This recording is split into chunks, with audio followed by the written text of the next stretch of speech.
Como mamá, siempre quiero lo mejor para mi familia. Por eso quiero lo mejor en mi cocina. Y eso significa solo huevos Eggland's Best. No importa cómo los cocines, siempre saben frescos y deliciosos. Y tienen más vitaminas D y E y el doble de omega 3 que los huevos regulares. Entonces, ¿por qué conformarte con menos cuando puedes tener lo mejor? Eggland's Best. Mejor sabor, mejor nutrición, mejores huevos. He's a career police officer. During his career, we have something in common. He handled a call where a guy set himself on fire fatally. He's here to talk about the experience, the bewilderment, the lack of training, and lack of preparation, and what he does about it today. Welcome to the Law Enforcement Talk Radio Show. In the Law Enforcement Talk Radio Show, we are joined by special guests talking about their experiences, the realities of investigating crimes, plus those who have experienced horrendous trauma. Police, first responders, military, and victims of crime share their stories. Hi, I'm John J. Wiley. In addition to being a broadcaster, I'm also a retired police sergeant. Be sure to check out our website, letradio.com, and also like us on Facebook. Search for the Law Enforcement Talk Radio Show. You know, we used to have an app, and it was a very popular app. And then, guess what? We couldn't hold a candle to our Facebook presence. How many people have the mobile Facebook app already installed on their phone? How many people use it on their computer? Make sure you follow us. Make sure you like us on our Facebook page. Just search for Law Enforcement Talk Radio Show and Podcast, and be sure to send us a comment to one of the posts. Best of all, it's 100% free. Contacts from California, we have Charles Chuck Sherman on the phone. He is retired from a California police agency, still working like a dog, as I say. He's like me. He's retired sergeant, or he was, and now he's still working. But during your career, Charles' career, one call stands out. There's multiples, I'm sure, that do. But one that we have in common were a person set themselves on fire. We're going to talk about that. Charles, thanks for your service, number one, and thanks for being a guest on the Law Enforcement Talk Radio Show and talking about it. Both very much appreciate it. I appreciate it, sir. Thank you for the time. It's good to have you on here, and this is something, before we get into your incident, you were a recently promoted sergeant when this occurred, correct? Yes, sir. I was a young patrolman. I was fresh out of the academy within a couple months, and we got a call for a person that doused themselves in gasoline and then set themselves on fire. And immediately, if you're like me, you start thinking, okay, this is what I need to do when I get there, blah, blah, blah. Nothing prepared me for that. And I was thinking, Correct. Let this be a false call. Let this be unfounded. Let this be some other thing. We pull up, and the guy is truly on fire, and he falls and he dies, and he's right in front of his family. And nothing to this day prepared me for that. A, the smells, but B, also the feeling inadequate. Is that a fair assumption for you? Not only inadequate, but you're helpless. They don't prepare you for this in a police academy, in a scenario training of, in case this happens, you can do A, B, or C. You're basically betting your life experience on just, stop, drop, and roll. Right. I mean, that's in essence what it is. Well, that's what they teach in kindergarten, isn't it? Yes. Stop, drop, and roll. Mm-hmm. Here's the thing, and I don't want to sound like a pencil pusher, because I never was. As a matter of fact, that's an insult I throw out quite often. Especially in police work, but you don't want to handle it wrong, and so you start going through a checklist. Okay, when I get there, I got to do this. I got to protect the crime scene. Got to do that, and nothing prepared me for this call. This should never happen. Mm-hmm. Yes, 100%. And it's even worse when you're not even really prepared. It's just kind of sprung on you, and you think it's coming from somebody that's under the influence of some narcotic, and they're just crazy. And then you get there, and it's the whole picture all at one time. Not even let into it. It's a whole picture. And everybody's looking to you for support. Everybody's looking for you to decisions, and you have none. The other thing is, you were a sergeant when this occurred, and it's a whole different level of responsibility over sergeant and police officer. Correct.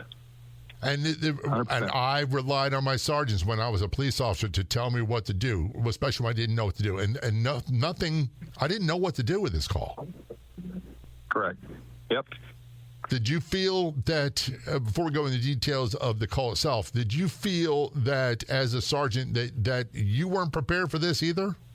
Not at all. And I had just come out of running a police academy and being a coordinator of an entire police academy, and my entire shift was everybody from the academy.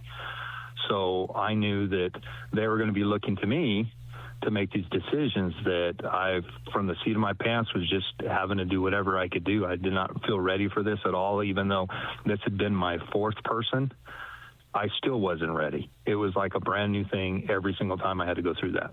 This is a fourth person that died by suicide, or a fourth person that set themselves on fire and died by suicide? I had one was a car crash, and it happened to be another officer's son that died in the car crash and burned to death.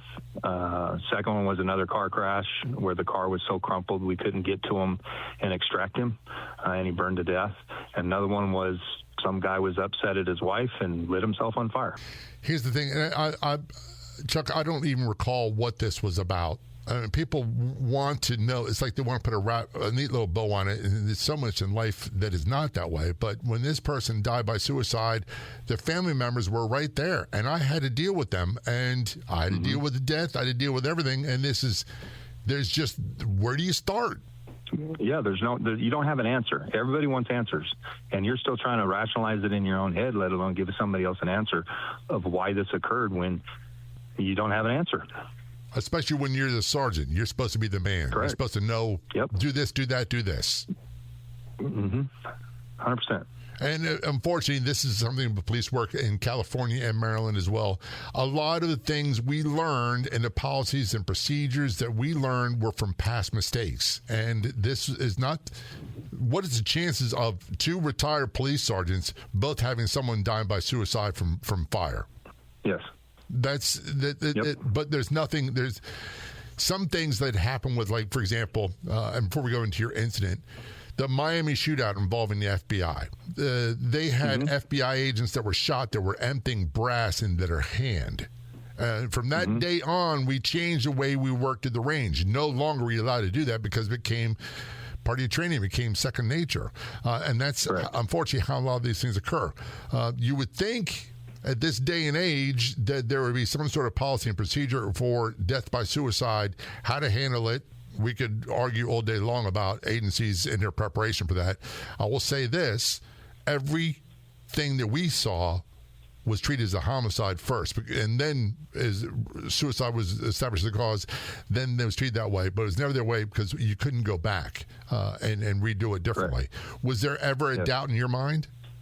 As I was going through it, in our agency, I handle the scene, and then because it became a homicide, the detectives show up, and I'm supposed to tell them what I've learned, what I've developed at that point. I was so stuck at that point where I didn't know what to tell them. It was such a crazy story that I literally, if I had not recorded a statement, they would have thought I was crazy. Just because. And then once the pieces started falling in, they're like, okay, wow, this is really crazy. It did happen that way because it was that far-fetched. It was just one of those things where it was thrown in and you're trying to figure things out as it goes. You got to get medical here. You got to do this. You got to somebody who's completely burning like a torch, and you got to figure out what to do with them. It was such an overload in my cognitive part of my brain that I didn't come down for a couple days. I continued to think about it. What could I have done different? And I'm like you, and the problem is we still haven't developed any training, despite the fact in my career it happened to me 4 times. Yeah. There's still no training for it. Call the fire department is about all they tell you. And the other thing is there's no way to deal with the aftermath. There's no training on that as well. We're talking with Chuck Sherman. He's retired police sergeant from an agency in California, still working. And his website, if you want to get more details about what he does today, is controlledresponseinstitute.com. That's controlledresponseinstitute.com. When we return to Law Enforcement Talk Radio Show, we're going to go into the details of what happened during and after. Don't go anywhere. We'll be right back. How would you like a free ebook on tips to improve your health? We're talking about tips you can use for free to add years to your life. Best of all, the ebook is free to download at lethealthy.com. When we say free, we mean free. So you can download the free ebook to improve your physical health, all while preserving your financial health. Get the ebook for free today at lethealthy.com. That's at lethealthy.com. Again, the website is lethealthy.com. Para Para mi familia siempre estoy en mi mejor momento. Por eso también quiero lo mejor en mi cocina. Y eso significa solamente huevos de Eggland Best. Siempre tienen un sabor tan fresco y delicioso, con 6 veces más vitamina D, 10 veces más vitamina E y 25% menos grasas saturadas que los huevos comunes. Entonces, ¿por qué darle menos a tu familia cuando pueden tener lo mejor? Eggland's Best. Mejor sabor, mejor nutrición, mejores huevos. .com.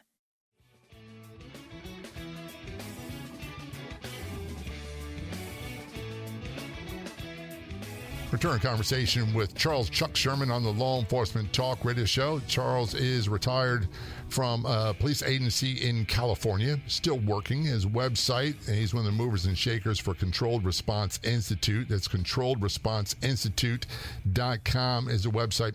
We're talking about a call for service. You're a newly promoted sergeant about a death by fire for, I don't know how to describe it. First of all, what kind of call, how did the dispatcher address it or tell you what's going on? It wasn't even a dispatch. I was parked on the side of the road and I was texting my spouse, and a gentleman on a bike rolled up to me, and we have a methamphetamine problem in Bakersfield, so you can kind of see what I'm trying to say. Right. And he says, "There's a guy on fire." Well, I brushed him away from my car. "Get out of here! You're crazy." And he kept insinuating, "No, there's really a guy on fire." So he points out the area. I drive over there, and as I pull up, my scene exists of a small parked in facing the business. Doors are closed, but I can see there's smoke engulfed in the inside of the car.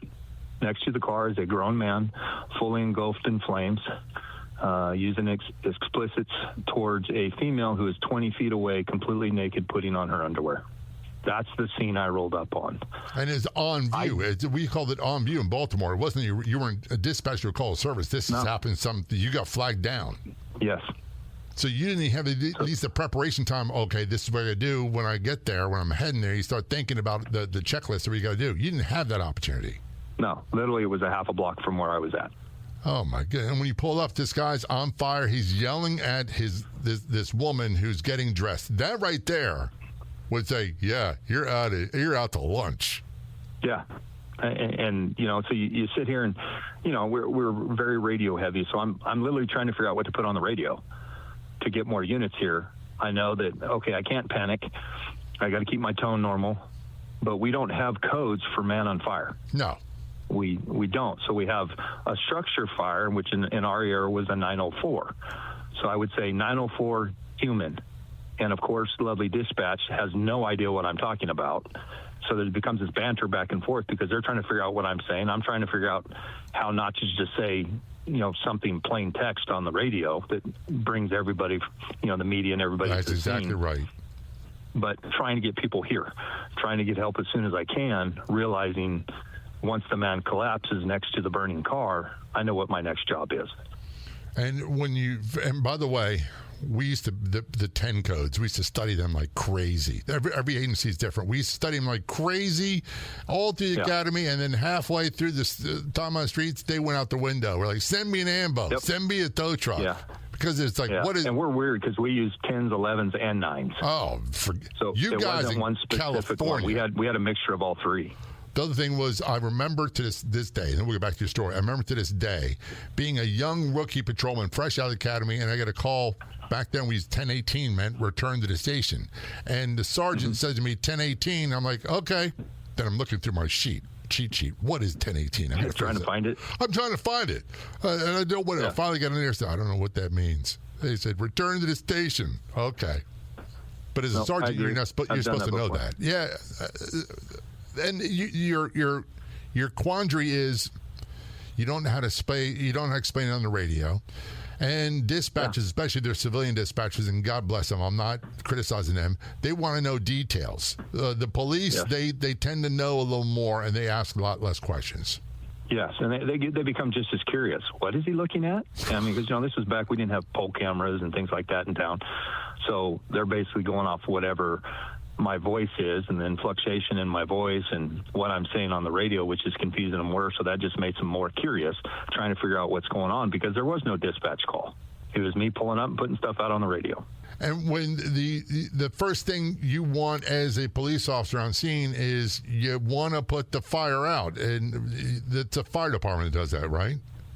Yeah, it's the natural instinct of a human life is being taken. I need to do what I can do to prevent this. But, you know, we don't have things to put it out. I knew the little miniature fire extinguisher in the trunk of my car was going to be completely inadequate. Wasn't going to put it out. And then he collapses on gravel asphalt. So my mind, I'm thinking, okay, I got to get him away from the burning car. But I know what happens if I drag him. I'm going to tear all the skin off. Yeah. Simultaneously, I hear the voices that are coming to help me. They're all brand new people that I'm going to throw right into the middle of this chaotic event and say, grab a limb, we've got to move him. And then I'm still trying to contend with the female putting her clothes back on. And what because is she I'm assuming doing pretty well that she's a part of this at some point. Yeah.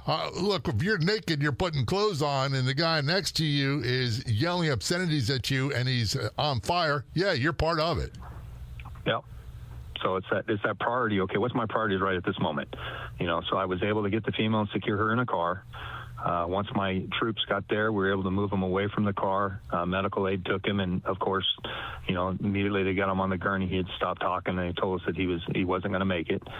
Was there anybody else in the burning car? So I got fire there, and then I literally go to the female in the car, and I'm like, what happened? I didn't know what else to say. I don't know if it was accidental, what it was, but I said, what happened? And she, in essence, through a long conversation of really quick, they're engaged in some sort of sexual activity that she didn't approve of. Took a can of gas from the front seat, poured it on him, and lit him with a barbecue lighter. Just that calm. And when I say calm, there was no hysteria, there was no panic, there was just very calm. Yeah, he did this, and I didn't like it, so I lit him on fire. I'm not here. Everyday occurrence. I'm not here to judge. I'm sure you weren't either. But here's the thing: people. I remember being a police officer in Baltimore, and I'm yelling at a guy to sit down because his neck is wide open from he got stabbed from leading the prayers. Mm-hmm. And I'm like, what is wrong? And people, you try to tell them, they talk to you in a way where they're either completely hostile, they're completely out of their minds, or totally rational, and they are drop dead serious. And that's what this one sounded like. She was drop dead serious and didn't care. Yeah, and that even made it more confusing to me was just the normality of it. Like, this was an everyday occurrence for her. Like, it was nothing unusual. She did nothing wrong. She didn't like what happened, so she lit this man on fire. I mean, luckily I was smart enough at the time I did this recording, I recorded it. Because when the detectives show up, they thought I made it up.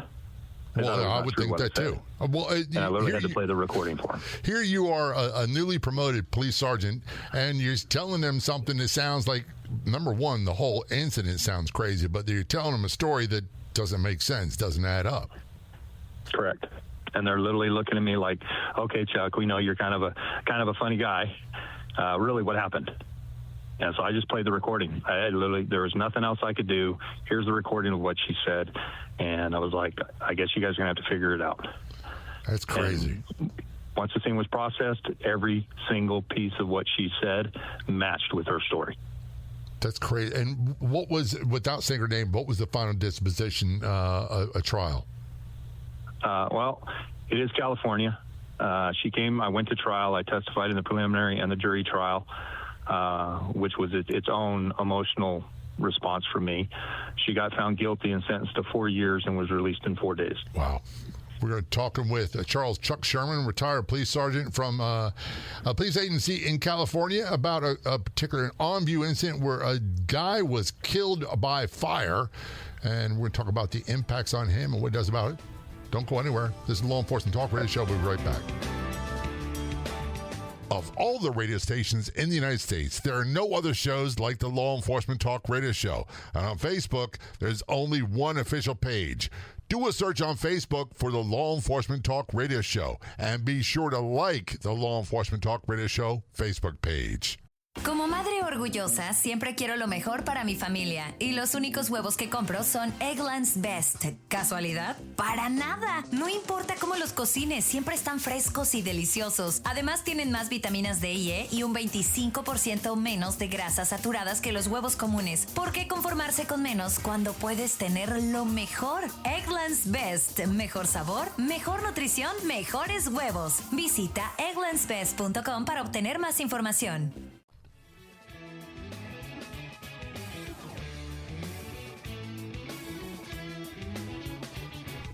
return a conversation with Charles Chuck Sherman on the Law Enforcement Talk radio show. He is a retired police officer, sergeant from the Bakersfield, California Police Department. And we're talking about a call or an on-view incident during his career that involved death or homicide by fire. I had a call for a suicide by fire. Yours was a homicide. And the difference was also between self-inflicted was called being dispatched to the call, in my case, and yours is on view. So I want to go, and by the way, he's one of the movers and shakers for Controlled Response Institute. Their website is controlledresponseinstitute.com. That's controlledresponseinstitute.com. One of the things that when I knew I was going to do this interview with you, it started flashing back, and I hate that term because it's overused, especially by Hollywood. But I started thinking back to my call with a guy who died by suicide. I was probably 22. I was a youngster, and this guy set himself on fire, and he died in front of his family. And your victim died as well. The difference was I was called, and I had to drive the scene, and I'm driving, thinking down a checklist of things I got to do. Secondly, I'm not a sergeant where I'm supposed to know what to do. So the impact on you had to be profound. Very much. Very much. Does it still bother you today? One of the immediate impacts was a lieutenant, my patrol lieutenant, showed up, and he asked me how my troops were doing. And my answer was, hey, I've checked with them. I'm taking care of them. They're good. And instead of asking about me, he said, well, I'm pretty disappointed in you. Oh, what? And I was confused. I was completely confused. I said, disappointed? What did I do? Well, your voice sounded a little bit out of control on the radio. Yeah. And at that point, my natural instincts of defensiveness kicked in, and I said, what am I supposed to sound like when I'm watching a man burn to death? Uh-huh. And he's like, well, I expected more, and I just kind of left it at that. But it was one of those frustrating things, is like, you didn't ask how I felt about it, the impact it's going to have on me. Instead, you came and chastised on me for being excited on the radio. Yeah, it's going to happen. But even to this day, it's one of those things where I go near that area, I still visualize it, I see it. I can go to certain barbecue joints, and as not favorable it is to say, there's certain smells that'll trigger it, and I will relive every little aspect of that situation. I will remember the color of her underwear, putting on her clothes, the things I found on the ground that fell out of the car, the interior of the car. It relives it, and I have to check myself and say, okay, the emotion's there. We work our way through it, and we move forward.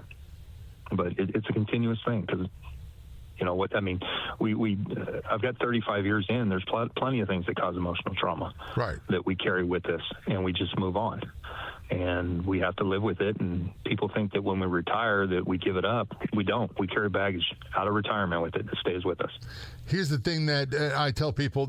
Number one, that the problems for me started when things got quiet. When I was in the mayhem, the drama, the trauma, I knew my job. I knew what to do. And I kind of thrived in that. I did well. But when things got really quiet, that's when the things would pop in my mind. And I had a lot of difficulty dealing with them. One of the things I want to go back to, look back at my police career, I've been involved in many shootings. I've been involved in many things. I got quite animated, quite agitated, sometimes on the radio. I have never, ever had a commanding officer, a superior officer, ever chastise me for the sound of my voice, ever. Yeah. And to this day, that's one of those things that I hold against that person. I can't even begin to tell them why they would even do that. Yeah. The only time I ever spoke to a subordinate about voice inflection is if they're in the middle of a pursuit. Right, because we can't understand you. Yeah, if you're not controlling your voice and you're not controlling your car, that kind of thing. But in this, you're looking at I don't know how else to describe the call.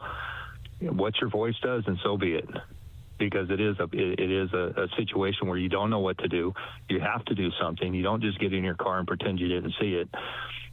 You've got to get help. You've got to do what you got to do. And if my voice raised or things like that, then that's fine. But to come over and say something to me about it on the scene, this isn't days later. This is like right there. Was not the time to do that. The other thing, and there's so much about your story to unpack. One of the things, and I policed earlier than you, a different time frame. We didn't have critical incidents. We didn't have peer support. We didn't have critical incident stress debriefing. And I always say it really wasn't the big things that caused the problems. It was the daily grind. And this almost sounds like the daily grind. Yes. My town is small. Well, I don't know if it's small in California. It stays about 500,000 people. So there's a lot, and we deal with a lot of shootings and things like that.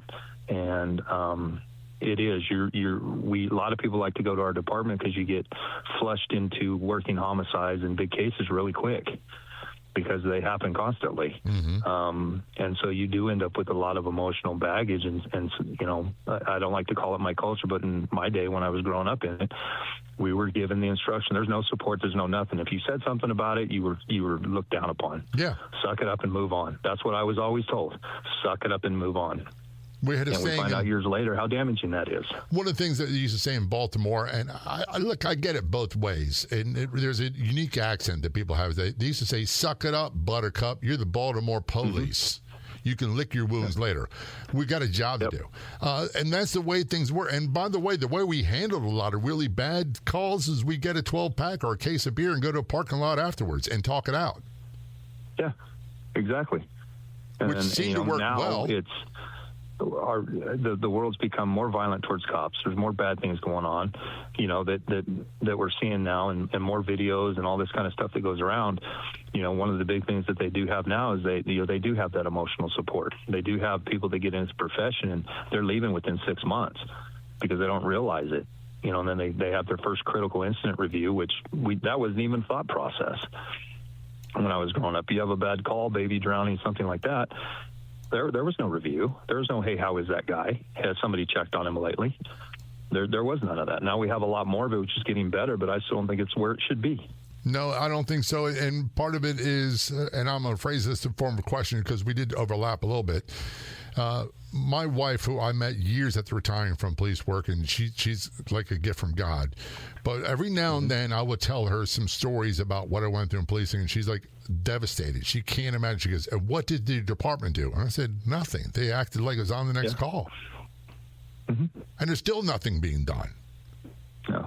And one of the things we're not looking at the bigger picture. Just because you put the retired word on your badge, it doesn't take all the baggage away. It doesn't.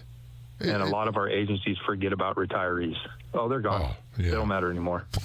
And that's another problem that we have. Don't even get me started on that. One of the things that I'm sure you get this question quite often is I'll meet so-and-so, my son, my daughter, my nephew, whatever, they want to be a police officer. What advice would you give them? And I said, the very piece of advice is you go to a doctor every year, get a physical. You go to the dentist every year, get an inspection or the dental inspection, all this stuff. Get yourself a trauma-informed therapist and go. Do not make the department go, because you're going to encounter stuff that is going to damage you and ding you. And by the time it damages you, it could be too late. No, I agree with you 100%. And I tell a lot of them, yes, the department might provide you with a therapist, but who is paying that therapist? And so that's why a lot of officers won't trust the department therapist, because they know if they go in and they say something that may affect their employment, that it's going to get reported. And so that's why a lot of them won't go talk to them. It's something that you have to look out for yourself. It's like buying your own special life insurance, buying, the high-tech gear, the special boots that work for you. You got to do something to protect yourself, because it will carry over into a family. It will carry over into your personal life. Sure will. And next you know, you're damaging everything. We're talking with Charles Chuck Sherman. He is a retired police sergeant from California Police Agency, and he's one of the primary movers and shakers for ControlledResponseInstitute.com. That's ControlledResponseInstitute.com. When we return, we're going to talk more about this death by fire and impacts on him and what he's doing about it today. Don't go anywhere. We'll be right back.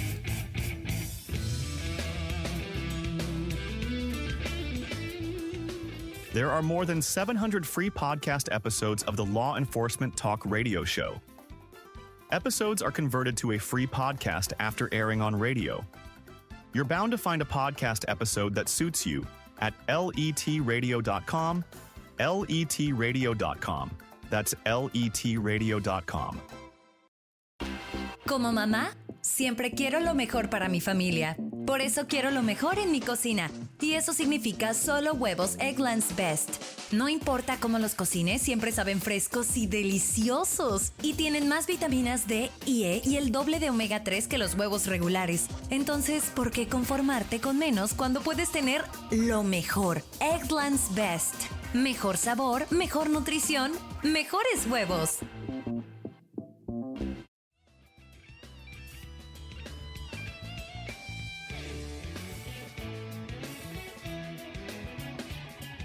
Return conversation on the Law Enforcement Talk Radio Show with Charles Chuck Sherman. I love saying that because wasn't there a general during the Civil War named Chuck Sherman or Charles Sherman? I can't remember. Yes, there was. Okay. Yeah.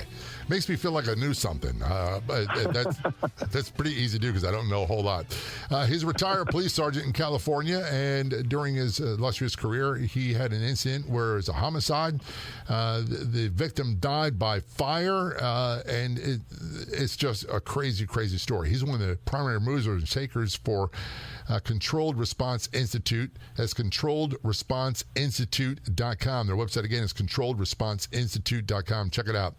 Charles, one of the things I look back, and a lot of my guests and I say in the show that we're police, not everybody was, is that we laugh and joke that I'm dinged up, I'm damaged goods, but I'm okay with it. Doesn't mean I'm bad. Doesn't mean I'm just not the same guy I was when I was 18, 19, and 20. I'm a different cat. How would you describe yourself after a career in policing? Are you different? Yeah, I'm way different. And my life, my entire family are preachers, they're ministers. So I grew up in a preacher's family. I have no law enforcement in my family whatsoever. So when I got into it, I literally got into it for a very, very small reason of I need a good insurance. Mm-hmm. So I'm not one of the guys that got into it. I'd never been in a fight until I started in law enforcement. And then when I got into it, I went through all these years. It changed me completely. Every bit of it changed me. And some of it was good, some of it was bad, but it completely changed me. So where I'm at the end of it now, where I look at all the bumps and bruises and, injuries that I have and the emotional distress that I have, I look at it every day and I tell myself, I'm forced to tell myself, I changed one person's life every day. I don't care how big a thing it was, got to save the domestic violence victim, or, I helped the transient find some homes, something. I have to put the positive into it, because if you don't, then you just spend your rest of your retirement going, why did I do it? Yeah. So you kind of have to spin it a little bit, and I know I did something good. I changed somebody's life every day that I went to work. Those tend to be things I don't think of. I think of the bad stuff, the unsolved cases. That's what comes to mind most often. Mm-hmm. Yeah, there's a lot of things that you left unfinished, and those are very difficult to deal with because as cops, we don't like not hitting the end game. We don't like getting to the finish of stuff. That's why we do it. So there's a lot of the unsolved cases you still think about, even think about to this day, where, you still have connections with people that you spoke to when you were patrol, and you're waiting for that one phone call to give you that information to finish that case, and you just keep moving forward. That's all you can do. One of the things that my wife will say to me, this goes into the change conversation. She goes my friends jokingly say, not so much my wife, that I don't like people, and I want to correct that. It's not that I don't like people. I don't like a lot of people. I spend more time with my dog than I do with people, and it's a real 100%. Chore to go out in public.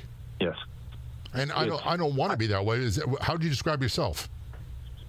I'm exactly the same way. I don't like going to concerts. I don't like going to big functions because, to me, it's an overload.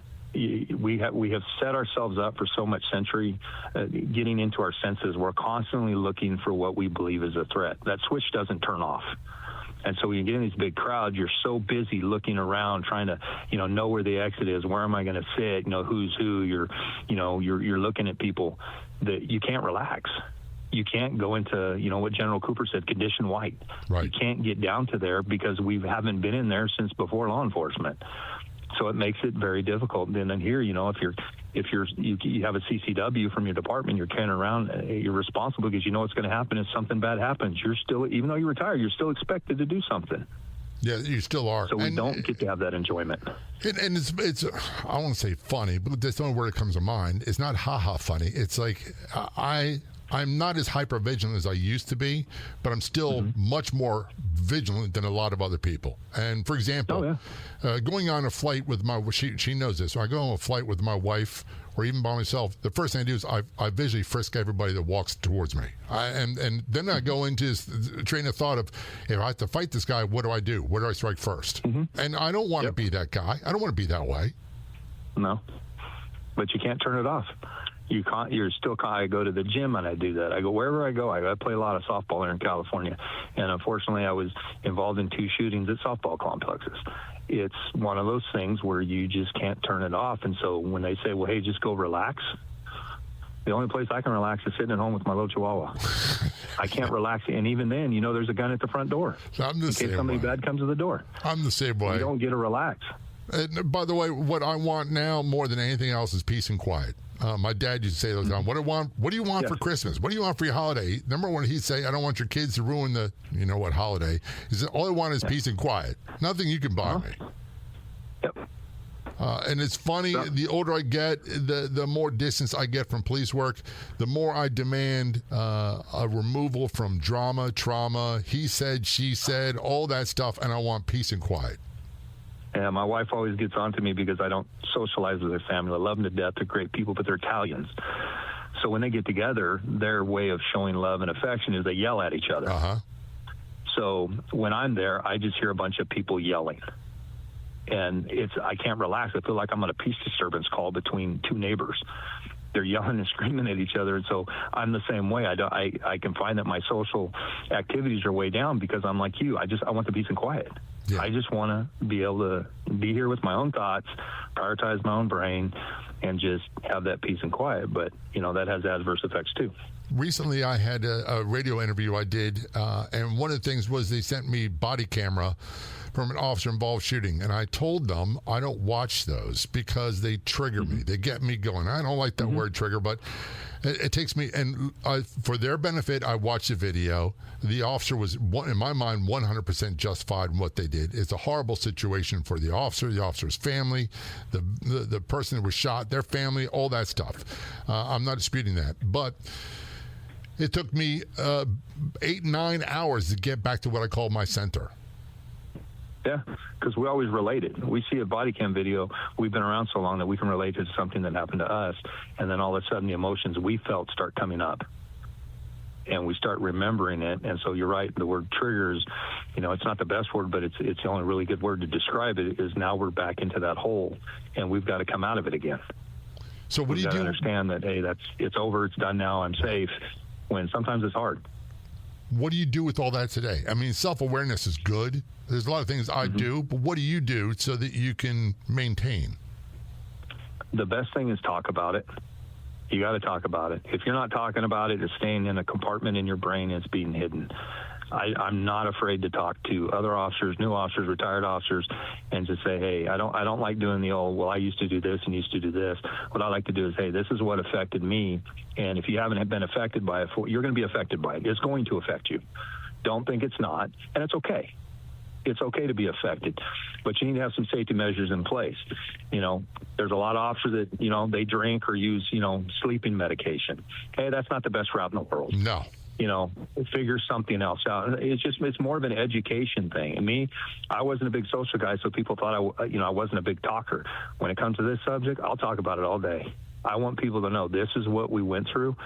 We didn't have a safety net. You guys have a safety net. You need to learn how to put it in place and be able to use it, because it can destroy marriages, it can destroy family lives, it can destroy careers if you're not.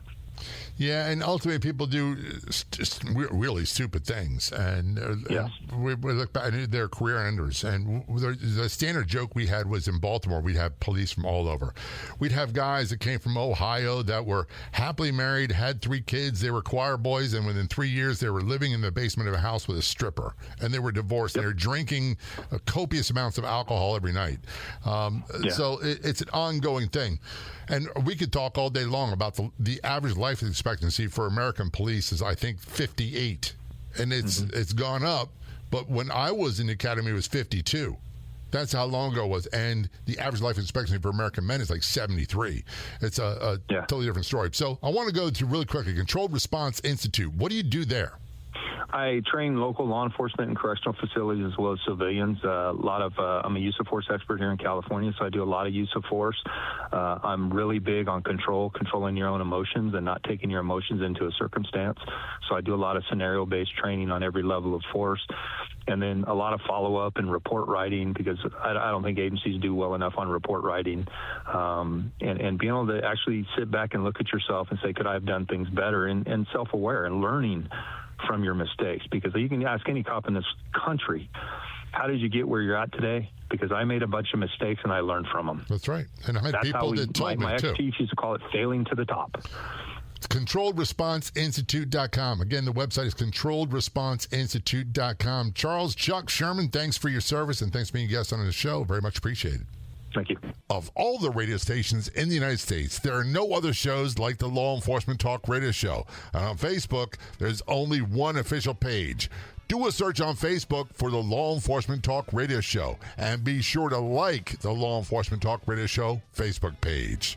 I'd like to thank our guests for coming on the Law Enforcement Talk Radio Show. The Law Enforcement Talk Radio Show is a nationally syndicated weekly radio show broadcast on numerous AM and FM radio stations across the country. We're always adding more affiliate stations. If you enjoyed the podcast version of the show, which is always free, please do me a favor and tell a friend or two or three. I'll be back in just a few days with another episode of the Law Enforcement Talk Radio Show and Podcast. Until then, this is John J. Wiley. See ya. Para mi familia siempre estoy en mi mejor momento, por eso también quiero lo mejor en mi cocina, y eso significa solamente huevos de Eggland Best. Siempre tienen un sabor tan fresco y delicioso, con 6 veces más vitamina D, 10 veces más vitamina E y 25% menos grasas saturadas que los huevos comunes. Entonces, ¿por qué darle menos a tu familia cuando pueden tener lo mejor? Eggland's Best, mejor sabor, mejor nutrición, mejores huevos. If you like the show, please take a moment to rate, review, and subscribe. It really does help the show to grow. Thank you for listening.